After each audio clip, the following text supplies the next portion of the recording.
You're not getting them, Chris. So You're quit not asking. I got you.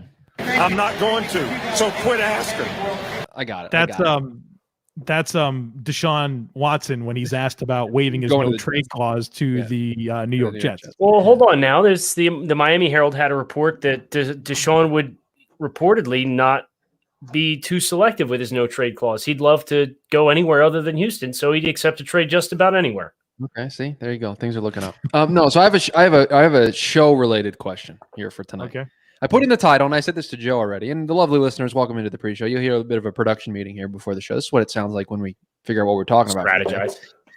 I was thinking we could talk about the Senior Bowl if people have questions, but I think open forum, you can throw whatever you want in there. Would you rather, since it's Thursday, you want to fire off, questions for the guys? Like, I just figured we just do whatever. A la carte, huh? Yeah, like a little a la carte Thursday. I just want to engage with the people. Yeah, that's what I'm saying. Like, we just have a good time, bring everybody closer, Yeah. Is it Dog E-Coin or Dogecoin? I have always pronounced it Dogecoin. Okay, so who can explain what Dogecoin is? It's a cryptocurrency. Yeah. Crafted after the meme, I assume. Yes. Literally what it was crafted after. And it's up 400% today. Yeah, Elon Musk did tweet about it, so that's probably got a little bit to do with, I think, why it's doing so well. We're going to turn this. Our off season is just going to turn into an investment podcast. Dude, today was a wild ride. Today was a wild ride. Hope you guys get a chance to swing over to the NFL_draft Reddit for AMA. Yeah, did anybody in the? I had a lot of fun. I did participate? an hour. I had hundreds of questions. Literally, I think it was like 288 comments by the time it was all said and done. Yeah, so shout out to the NFL draft subreddit for partnering up with us for that. That was a good time. Shout out to our friends at Mighty Swell for always sponsoring the live streams. Yes. Kyle, always. What are we going with tonight, gentlemen? Woodford Reserve. I am going to have a cherry lime Mighty Swell, but Mr. Chris Schubert has himself an adult beverage. I do. I have an adult beverage for tonight's show for the first time. Very nice. Drinking on the job. We all are. That's what we get to do, man. Just all right. Mess around in your mom's basement long enough talking about football. Eventually, people give you alcohol and pay you to talk. Okay, about can we have one side story real quick before we press start? Is it about your mom's basement? No, but it was about a story that I got reminded by Joe talking about, being in his mom's basement talking about football. Okay. And this, by the way, no idea where this is going. For the people watching, this is only for the two co-hosts of the show, right? This is literally a 3-person inside joke. I remember a specific somebody in this chat after a draft taking a picture of a drink that they had at dinner because somebody went after them on Twitter that night. Oh yeah, that was me. Do you remember this, Kyle? No. Oh, brother! Come on, we were in Scottsdale. I won't name the establishment. It was the three of us and one other person. Was it with the trash can?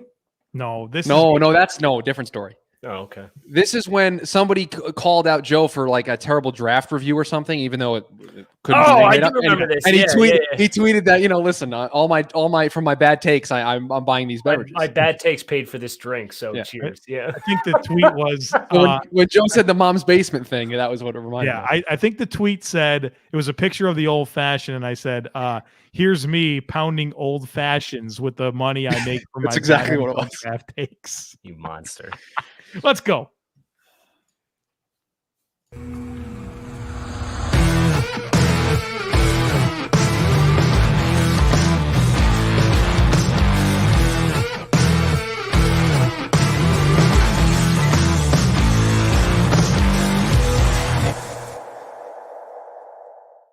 What's better than this?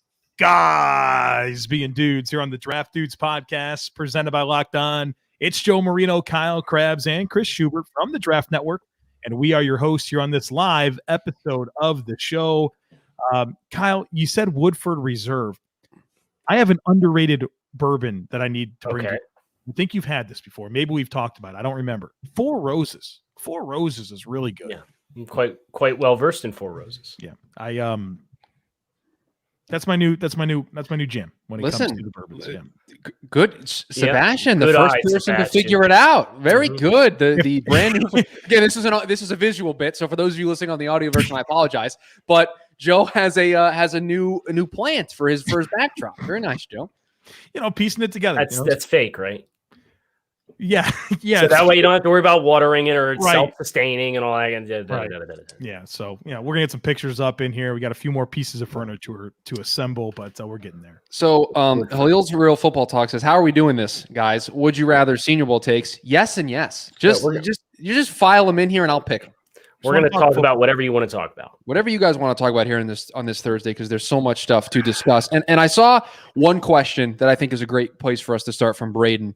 Kind of touched on it each of the last 2 days of the show. But what player has turned your guys' head the most this week at the Senior Bowl?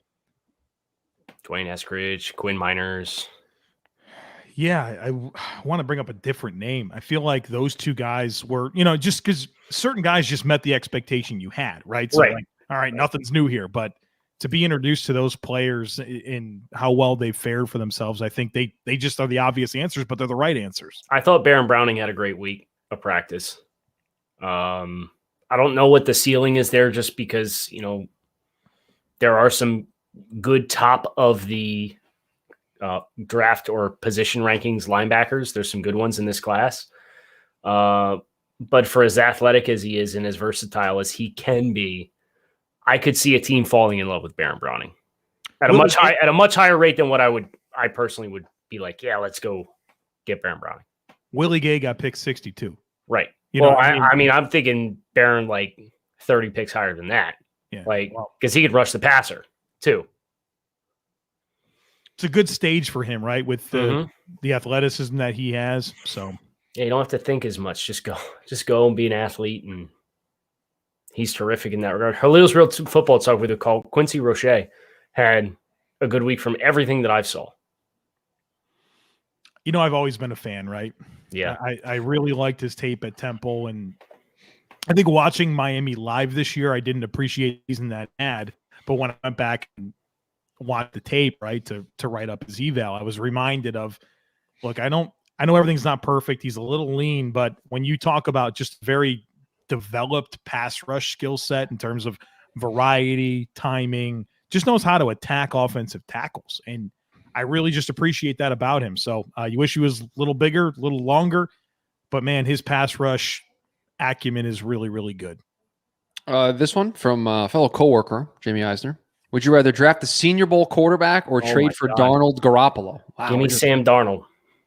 This is a good one. Super Bowl quarterback, Jimmy Garoppolo? No. Senior Bowl. No, he was making a reference to Jimmy Garoppolo. Super Bowl. I need to know what I'm giving up for Darnold or Garoppolo. You're giving up a 2 for Darnold and a 3 for Garoppolo. A 2 for Darnold. That's what I want. And a 2's more expensive or as expensive as what you would spend on any of these Senior Bowl quarterbacks. Correct. Some people might tell you Mac Jones is a round 1 guy. Some would, but no one on this show though. I'm not going to. So quit asking. I'm not. So don't even bother. Wow. Vontel, listen, this is very good, and I'm going to put this up here on the show, but you're really putting us in a tough spot. Would you rather one of these has to go away forever? Burgers, tacos, pizza, or wings? I think this is burgers. No, yes, burgers. I can eat my red meat. I can eat my red meat in other ways. I guess how many other ways are you going to have chicken wings? That's fair. No, that you're making a compelling case, but I'm not a huge tacos guy.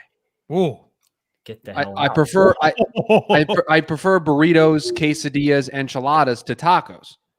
Yeah, anytime you can get 3 times as much carbs and tortilla as everything else with a burrito, you got to do it. Good call, Chris. How do you feel, Chris? I don't know why I had to get attacked there. I just offered my. Because you had a bad take. Yeah, really? I wasn't having it. That's really? You had a bad take. Really? Do you see this? I've never seen Kyle at you right there. Do you see all the people that are supporting me? Yeah, there's some votes for tacos in here. Okay, there is some support. All right, this one. Would you rather draft a quarterback with a bad team around him or build the team up and then draft a quarterback? Go ahead, Joe. I've really gravitated towards build the team up and then draft a quarterback. Just because you ask so much of these guys, right? They've never played in the NFL. And all of a sudden they have to be like the franchise savior and like give them a chance, And you can't just have nothing around them or have a bunch of young players that are unproven. You've got to isolate that variable. That's the phrase that I always go back to, courtesy of my buddy Bruce Nolan. He came up with that. If you isolate the variable, you know what you have. And you look at Denver. I keep going back to them. They put Drew Lock in this offense that has really talented young football players that are unproven, and Drew Lock hasn't fared well, but it's hard to say how much of it's his fault because there's not one proven commodity in that offense alongside with him. So give these young quarterbacks a chance and have something established for them to work with. That is the proper take, because that way, if you know the rest of the team is right, you don't need as much flexibility, and then it's a better time to get the quarterback. If you sell out to get the quarterback early on, what flexibility do you have to pivot when one of your investments around the rest of your roster goes awry? You're stuck with that. Yeah. You won't have the assets to get out of it. Now, if you organically have the number 1 overall pick, yeah, you take the quarterback. Right. But these bad rosters, I would much rather have a solid infrastructure around the quarterback before I put him in.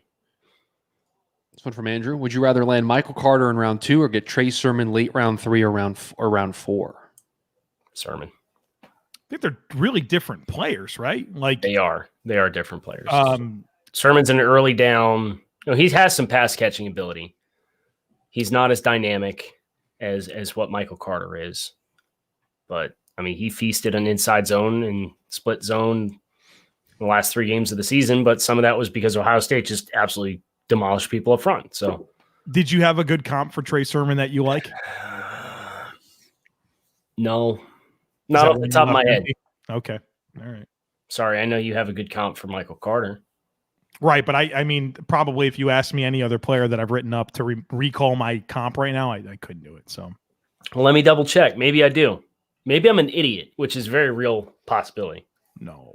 I'm pulling up my notes. Nice, my friend Kyle. He's not an idiot. You would no. I would never say that about you.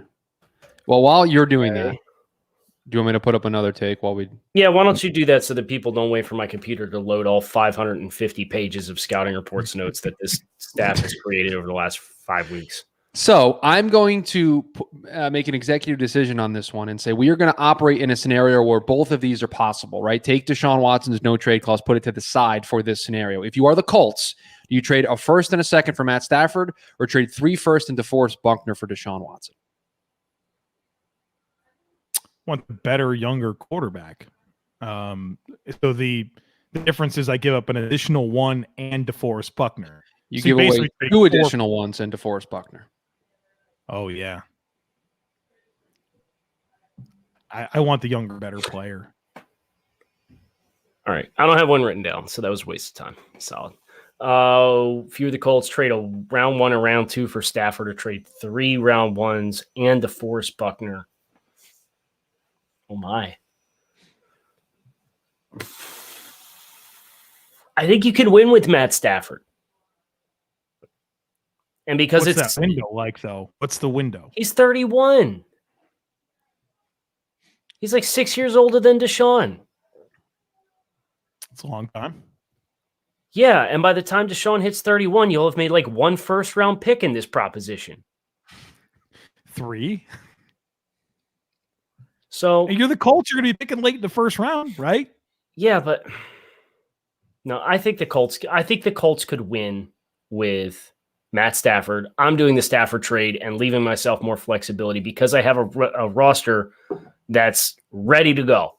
They have a roster that's ready to compete. They were a Super Bowl contender before Andrew Luck retired in the preseason that year. We can agree to disagree on this one. From Sam. Hello, Sam.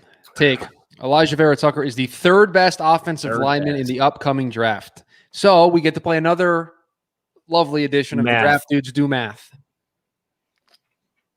I think it might be true. All right, hold on. Is he better than Penei Sewell?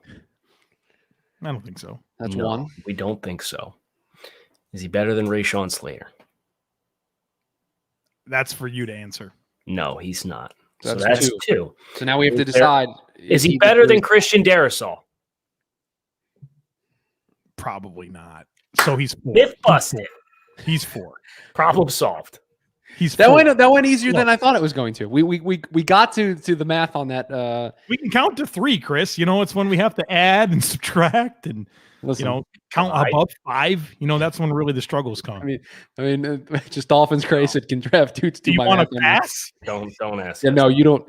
You don't want us to do that here. All right, let me find another one here for you. All right, Washington football team. More quarterback talk. Would you rather attempt to build around? Would you rather attempt to build around Mac Jones, but you're taking him in the 2nd round, or Jamie Newman drafting him in the 3rd round? I like what she did here because she knows our takes. Yeah, she knows that Mac Jones is not a 1st-round quarterback in your mind. Oh, man. So Jamie Newman's got way more physical talent, but Mac Jones, I think, is a more consistent distributor of the football, but he doesn't give you any mobility where Newman gives you that. And you have to use a later pick on Newman. Joe, let me ask you this. Do you trust, based off of the offenses that these two guys performed in, their last season playing, whenever that was, 2019, 2020, do you trust Mac Jones to consistently win outside of structure in the NFL? No. Do you trust Jamie Newman right now to win inside of structure in the NFL? No. So this is the Herbert Love question I asked you the 2nd week of April last year when I was pooping my pants because the Dolphins were reported to draft every quarterback under the sun. Would you rather have a quarterback that can win outside of structure but not in structure, or would you rather have a quarterback who can win in structure but not outside of structure? What was my answer? Do you remember? I think you said in structure and sided with Herbert, and I was like, aha. No, you said outside of structure. You did say outside of structure. So what if we bring this back? She mentioned Washington, right? Scott Turner offense. I almost feel like Mac Jones would be a fine distributor of the football within that. Give me Jamie Newman. Whew. Give me Jamie Newman in the 3rd. Because this is a draft class. You can get a real good player in the early 2nd round, mid-2nd round. I think you can, why can't that be learned? Why can't inside structure be learned, especially the amount of manufactured throws? Correct. I'm going Newman. It's the Jalen Hurts thing. Yeah, I'm going Newman. That's the way to do it. It's a good question. Yeah. All right, Chris. All right.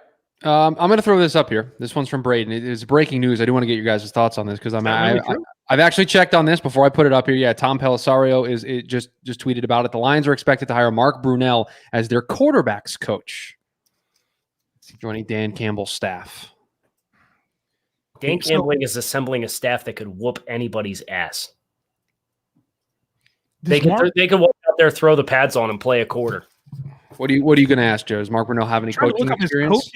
I got career, and right now he's an assistant football coach at Providence School in Jacksonville, Florida. This NFL quarterback, man. Jackson Episcopal. It's an NFL guy's never coached in the NFL. But wait a minute, Joe. Joe, you're leaving out a very big detail. Okay. Okay. In his first year with Jacksonville, whatever that word you said was, Episcopal, they went 2-8. Bad year. Turned it around in year 2, went 8-3. Do we know if he's coached beyond 2014? What's this guy been doing for the last 7 years? Doing radio, I think. That's what Rappaport said. So they a radio host in Jackson. They got Deuce Staley, Mark Brunell, and did they get Aaron Glenn too for that staff? I'm pretty sure they are getting Aaron Glenn. This is just the all former players. That's what I said. They could throw in the pads and play. This is the Deion Sanders staff for the NFL that Deion's putting together for college.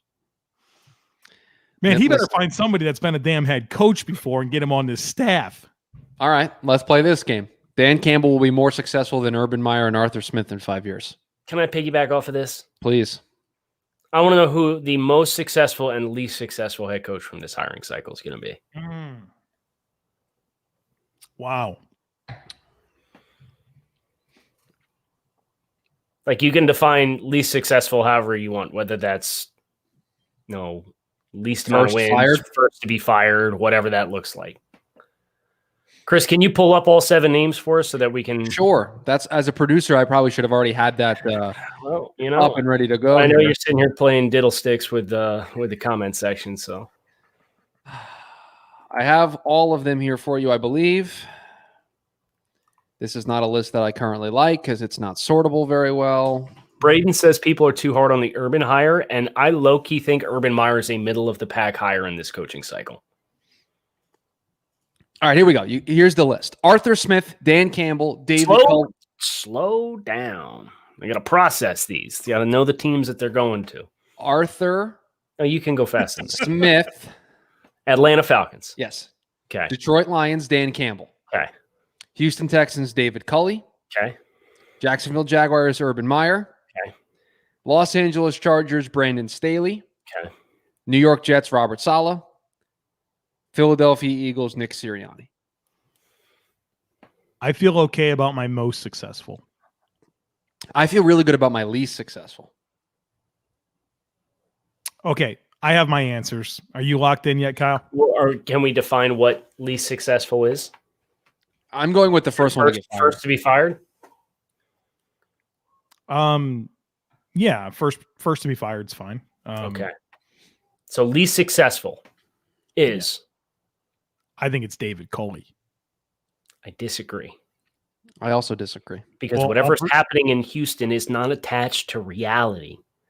Therefore, I don't trust them to make a sound decision and dispose of his coaching tenure in a timely manner. I mean, this guy goes 3-13, 2-14. I mean, he's about to lose his quarterback. Who are they going to hire? Who's taking that job? That's not 67 years old at this point and won 5 games in 2 years. But who's Wait, by the way, job? In that scenario, the Houston Texans will probably finish at the bottom of the AFC South in 2 straight seasons. I'll owe you a box of which is great for me. That's fantastic. I'm going to put a little line item in my savings account for that $30 or whatever. So that way I'm good for it. You know I will be. Yeah, so I don't think there's going to be a lot of immediate success. I don't know who their quarterback's going to be. He's on a 5-year contract, by the way. Yeah, they all do, right? How many did the guy that I think is not going to make it sign for? All right, so I'm in on David Culley. An island all by yourself here. Right, okay, I'm fine with that. Who do you guys have? Sirianni. That's who I have. Yeah. Really? Yeah. Just because the Eagles stability issues left and right. Okay. Let me ask you this question. If they and I know they technically chose Roseman this go around, but if they move on from Roseman, Sirianni doesn't survive that. It's true. Right? So the moment Roseman's gone, which could be as early as the end of this upcoming season, there could be turmoil already. Yeah, you're hiring a head coach to fix your quarterback. I don't think that's going to go very well. So most successful? I'm locked in on my answer. I won't be moved. Is it Robert? No. Good. Sorry, Chris. It's Robert for me. I mean, I'll just. Of course it is. I mean, why wouldn't I pick? Kyle and I, we find a lot of common ground, not liking the Jets and Patriots. So when we can come together there, it's great moments because there's always like that weird friction otherwise, It's Arthur Smith. That's not my answer. Is that yours? I kind of want to lean into Arthur Smith. I think he'll have some success there in Atlanta. And is that because you think they'll have success right away with the way that team is kind of structured, or a little bit? I think they're one of the teams that is more geared towards spinning it quickly. They have plenty of promising athletes. I think they defensively kind of need to get right, but I think Arthur Smith can schematically bring some interesting stuff into the fray there for them. Joe, can I guess? Sure. You're taking Brandon Staley because of Justin Herbert, aren't you? I want to know your answer, and then I'll confirm or deny that. Mine's Robert Saleh. Yes.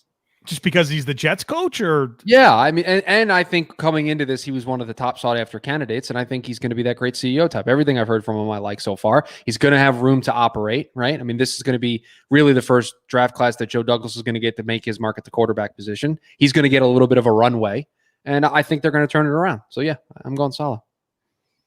Brandon Staley's my pick. Is it Herbert? Yeah, a lot of it's Herbert because I think of all the hires, the one that has that quarterback in place right now that we've at least seen evidence that they can play is Brandon Staley with the Chargers. And I look at that roster and I see difference makers on it. And, if they get Derwin back healthy, they've got Bosa, two great receivers in Allen and Williams, Hunter Henry, assuming he's back. I just feel like he was able to do a lot with little with that Rams defense. I know that they have Aaron Donald and Jalen Ramsey, but outside of that, there's not a whole lot to work with. I think he's got better overall defensive talent in Los Angeles with the Chargers. And then just the fact that he's got Herbert and a couple of nice weapons, and they got some work to do on the offensive line. But I just feel like there's enough there for me to buy into and believing that he's going to be the most successful. So you're buying into the situation, but what about the coach himself? He's had one year as a coordinator. Yeah, I like his trajectory. It's a little fast. I admit that. But I think it says a lot that he was able to go. Everyone sat here and said Dable's going to the Chargers. He's high school buddies with Telesco. Staley comes and uproots that. I mean, he must have done something in that interview process that was pretty damn compelling. So, even though it flies in the face of your thesis that you need to hire an offensive coach for stability. I'm not sure I've ever agreed with that. I've always introduced that talking point, but I don't know that I agree with it. Not agree with it. You introduce it like once a week. Because I want more opinions, because I don't know where I stand on it yet. I'm just trying to, look, I take pieces of things and figure out what works for me best in my head. And I haven't settled on that. And obviously, I can go both ways on that. So you said something recently, and I don't know what quarterback you were talking about. Yeah. But you said that some quarterback can play above X's and O's, right? And I think when you have a quarterback that's like that, I think you feel better about not necessarily having that same offensive coordinator, because that's a pretty normal thing. Like quarterbacks and coordinators, they're not always married forever, so it's part of the deal. Josh Lynch has a great take at 7:57. 7:57. Is it this one? Yes. Even though this isn't takes on takes, Ben Mason is the most Dan Campbell-esque player in the draft. Book it. So Dan Campbell-esque player is get punched in the face. We're going to smile at you. Then you're going to take us down, and we're going to get back up. And on the way up, we're going to bite you in the kneecap. And then it's going to take two to bring us back down. And then we'll take your other kneecap. And next thing you know, we're going to be the last team standing. Is that soundboard worthy? It's just too long of a cut, but it feels like it's soundboard worthy. I'm sure you could isolate a single line. Yeah, we're just looking for bite kneecaps, man. Biting kneecaps? Yeah, that's biting kneecap. This one from Logan. Poor Logan trying to get this freaking take in. I was gonna hit it right there, and then you derailed me. I've seen this in the messages like 8 times. Would you rather draft only Miami players or Pitt players this year? So we're all defense, huh? So Pitt has Twyman, Weaver, Patrick Jones, DeMar Hamlin, Paris Ford, Jimmy Morrissey. Is that it? He's a center? Yeah. What else do they have? I think that's it. That's about it. I like both the Miami edge rushers way better. Phillips and Roche are better than anything that Pittsburgh has. And you didn't even mention Rousseau. Right, Rousseau. Holy smokes. This is very easily Miami. What else do they have? Brevin Jordan, you get a tight end? Yeah. Miami by a landslide. Yes. How many consecutive players from Miami are there before you get to the first Pitt player on the big board between the two schools' prospects? There's those 3 Miami edges are better than anything that Pittsburgh has. Is Brevin Jordan better than anything Pittsburgh has? Probably. Right. You might have the 4 best players at Miami. Send it. Yeah. Send it in. No, not that one. Oh, this 4. 4. Would you rather be a Houston sports fan or a Minneapolis sports fan? Texans, Rockets. You have to root for that shitty baseball team that cheats all the time. Oh, the Astros? Yeah, they can go take a hike. Astros, all right. So I get the Vikings, the Wild. Couldn't tell you a thing about the Wild other than that's the hockey team they have. The Timberwolves, are they good? They're not very good, no. Didn't they? What's the plight recently? What's the plight with Minneapolis sports? They suck. They're not very good. They haven't won a thing in forever. They've never won a Super Bowl. I'm sure they never won. The Twins won in the 90s, right? Kirby Puckett. They were good recently, weren't they? Thought they were like the Twins. They were okay in like the mid 2000s. Yeah, they had a good stretch there with Joe Mauer. Houston's won a championship recently. Even though, as you said, go take a hike in the most dad way of all time. Get off my lawn. Whenever the Bills there was a chance that they were going to move to Toronto, right? When Bon Jovi was in the mix to buy them. My brother and I went through this process where we said we have to pick a different favorite team. And we considered all 32 of them. And the team that we settled on for our new rooting interest was the Miami Vikings, the Minnesota Vikings. And the reason was because they'd never won a Super Bowl. And they had lost, I think, 4. And so we resonated with that. And so we wanted to be part of a long-suffering franchise. History of losing. Gina works a time in a day. The Woodford Reserve. All right. So listen, I very rarely go back to back with a person this quickly into the show, but this one from Logan's pretty good. Yeah, I saw this one. This is really good. So me with Joe's beard or Kyle's tats?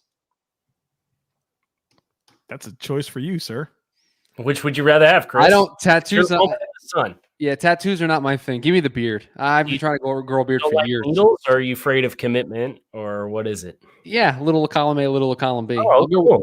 I'll go with the beard. The beard is something I've always tried to kind of have. So yeah, the beard. Lion tattoo is pretty sick, though. No, we're not doing this on the show. I'm not saying you should, but I'm saying that he's got some pretty cool tattoos. You know what I mean? So everything I have is from a chapter in my life, and it defines something that I've experienced in my life. I could tell you what I would want to get a tattoo of. I just wouldn't I can't commit. Like day of, I'd be like, I'm out. I can't do it. Uninterested. All right. This one from the Sports Nut. If one had to get canceled again, would you rather see the Senior Bowl and Combine canceled or Combine but Senior Bowl canceled? So we only get one. You only get one. So either you go into the Senior Bowl and the Combine gets canceled, or you're going to the Combine and the Senior Bowl gets canceled. I can tell you this. There's not a lot to do in Mobile. But alternatively, Indianapolis in February sucks. Yes, so that is big truth. I almost die every year there. Which one do you learn more at?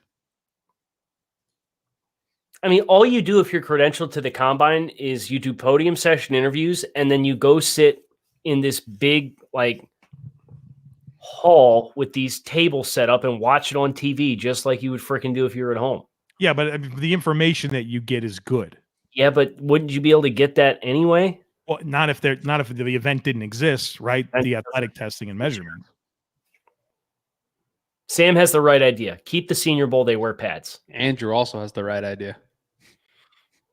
Ooh, I'm not afraid of that. I'm not afraid of that at all. I moved out of Buffalo in 1996. I'm from the South, man. Been living here for way longer than I was in Buffalo. I get cold. Now, I also hate the heat, so, What?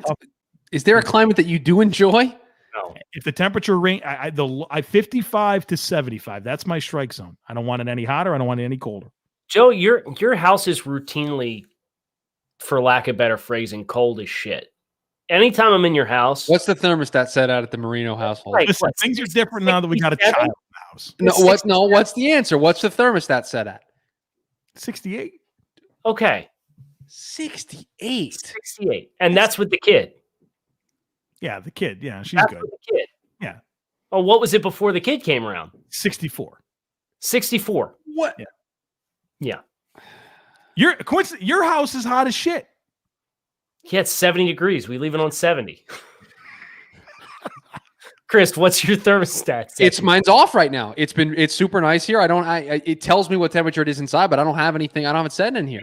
Everybody in the comments, please tell me what temperature your thermostat is set at. Sam set it at 63. That's so cold, man. A monster. Kyle's always led blanket at my house. Now he's finally telling me he's spilling the beans. He's cold. Yeah. I feel bad. I'm in a perpetual state of being cold at your house. 72, 71. See, that's a nice number. Like 73 is, I think, the perfect number. No, 70's fine. 73. You trying to die? You're gonna be sweating. No, Joe, 73 when it's 98 outside is cool and refreshing, man. I thought we were talking it's about nice. Joe's heating bill costs less than one Dogecoin.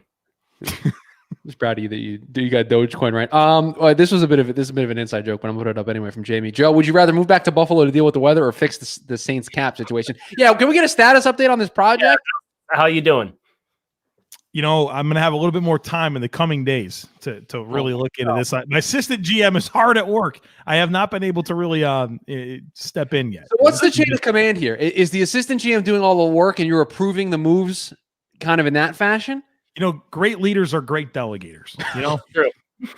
That's true. So you're just not doing anything, and whenever he comes back and says it's done, that's when it's done. That's what you're going to present to us. Yep. So really, it's Sam's proposal that we're grading. Joe didn't really do anything. That's not true. I haven't done anything yet. Chris, let's get two more. Two more. Logan Grady is dealing spicy hot fire right now. You want another Logan one? Yes, I do. I want this. You're on a good stretch right now. Kyle, would you rather Joe witness the Bills lose 4 straight Super Bowls or the Bills draft 4 straight first-round running backs? So which pain do you want to put your friend in? I want both of those.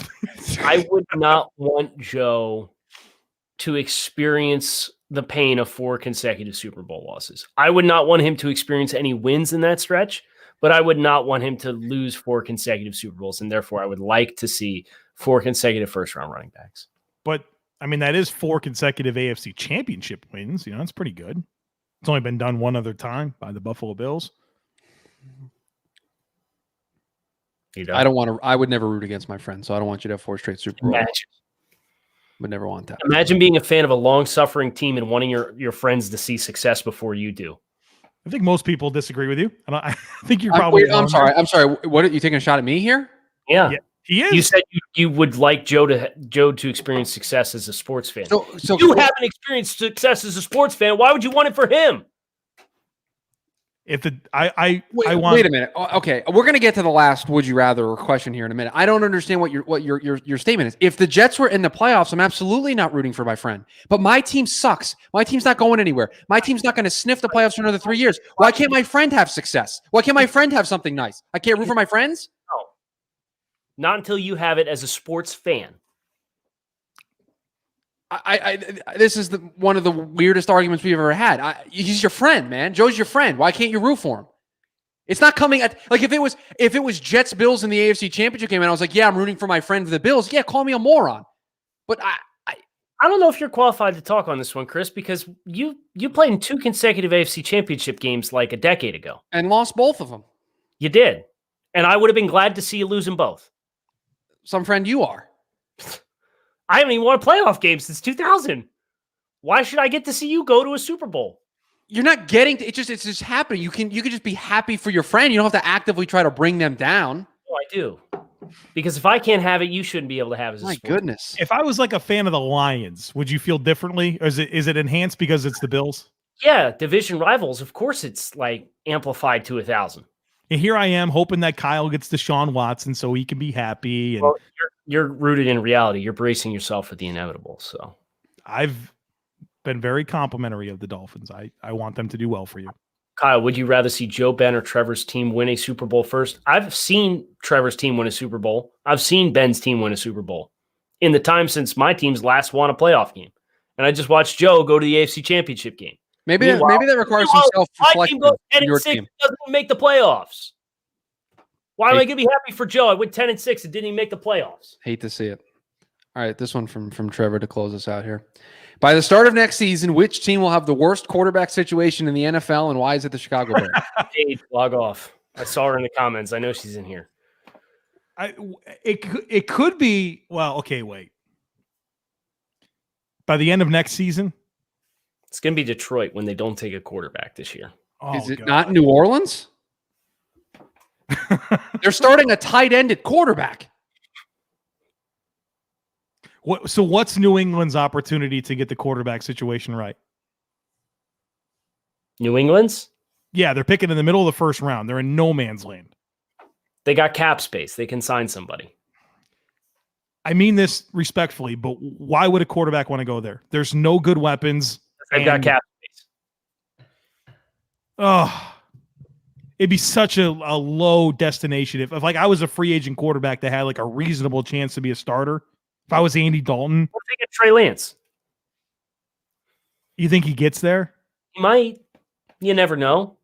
He gets by Carolina, San Francisco, Detroit, San Francisco's Atlanta. getting Matt Stafford, so that's done. Okay, so cross them off the list. I still have 3 other teams that are very reasonable spots for him. Couldn't you see New England like drafting Kyle Trask in the 2nd round? Oh, It'd be like Trask and Stidham. I got to tell you, I hope they do. I'm just saying, I just don't see a very clear path. But I mean, no, Chris has a good point though, because the Saints are picking at the end of the 1st round, and they're not getting anything good there, and they're kind of locked in on Taysom Hill. So if that by the end of the year, if they're stuck with like Taysom Hill and Tommy Stevens as their quarterbacks, I mean, that's about as bad as it gets. I think the Bears are higher up on this list than Trevor. Are we including assets for 2022? I think you have to. Because like if Detroit trades Stafford, they don't really replace him. They bring in Fitz, who's 39. They bring him in on a 1-year deal. He's an expiring contract. They go 4-12. They're picking 4th overall. Like, is that a better quarterback situation with like David Blau as the only quarterback under contract than Taysom Hill and Jameis Winston in New Orleans or whatever they end up with? I don't want to open a can of worms, but Kyle, when you look ahead to 2022 draft, no, there's no good quarterbacks. I don't have a Fields. I don't have a Lawrence. You know, Sam Howell can get there. Sam Howell can get there. He's got work to do. He does have a lot of work to do, but at least he's got an arm and he's an athletic quarterback. Desmond Ridder, like who are the guys next year? We need like 3 Zach Wilsons to appear. We need a Joe Burrow. We need a Kyler Murray. Or else we run the risk of, what was it, 2012? I think you're 13. What was the Matt Barkley, 13. Geno Smith year? 13? Yeah, 13. EJ Manuel, What a fun Landry year Jones, that was. Mike Glennon. Mike Glennon's been the best quarterback from that class. Wow. It's true, man. Wow. Yeah. There it is. EJ Manuel. Chris, go through it for us so I You can want finish my drink listening to this. Okay, I got this for you. Hold on here. I got to Wait, sort my before you read position. the list, just remember that Buffalo Bills general manager Buddy Nick said he had to go into this draft to get his quarterback of the future. Had to have it. And here's the pile of shit he had to deal with. Holy smokes, is this bad? EJ Manuel, Geno Smith, Mike Glennon, Matt Barkley, Ryan Nassib, Tyler Wilson, Landry Jones, Brad Sorensen, Zach Dysert, BJ Daniels. Dysert was fun in college. Imagine. Ouch. Got to Chris, get our quarterback this year. What are you drinking, Chris? Just a beverage. Let me see. It's just it's in a cup. You can't see what. I know. That's what threw me. I wasn't sure what was in it. No, it's just a cup. It's a Pittsburgh Pirates cup. How's it drinking it? Oh, Mets fan with the Pirates cup. Yeah, how do you end up with the Pirates cup? He went to baseball diamond, whatever it's called, PNC Park. Is that it? What is it? I did frequent PNC Park. Yes, the baseball stadium in which the Pirates play, and that was my souvenir. I got a cup from every stadium that I visited on a trip a couple of years ago. You told me about this. That's actually pretty cool. Yeah. Well, one of these times, guys, we're just going to have to get on here and bullshit for like 3 hours, but it's not going to be tonight. So I think we've hit the end of the road. We've been going about 45 minutes. Great time as always. If you're listening to this on the podcast feed on Friday, come join the live streams on Monday and Thursday on YouTube and party with us. It's been fun. We've had 100 plus people watching us on across all our social media channels nonstop. The Draft Network, YouTube is just search Draft Network. You'll find it. It's on the Facebook page. It's on the Periscope, on Twitter. You got opportunities to find us Monday and Thursday, 7 p.m. Eastern Standard Time. Tonight, if you're watching live right now, Trevor Sigum is doing a live mock draft with the TDM Mock Draft Simulator with Connor Rogers this evening. I don't know if you saw the one that he did with Jeff Kavanaugh last week, but it was super fun. So make sure you check that out. You can find it the same place you're watching this. So hope to see you guys again next week. Kyle Krabs, Joe Marino, Chris Schubert, thanks as always for watching and listening. And we'll talk with you again soon.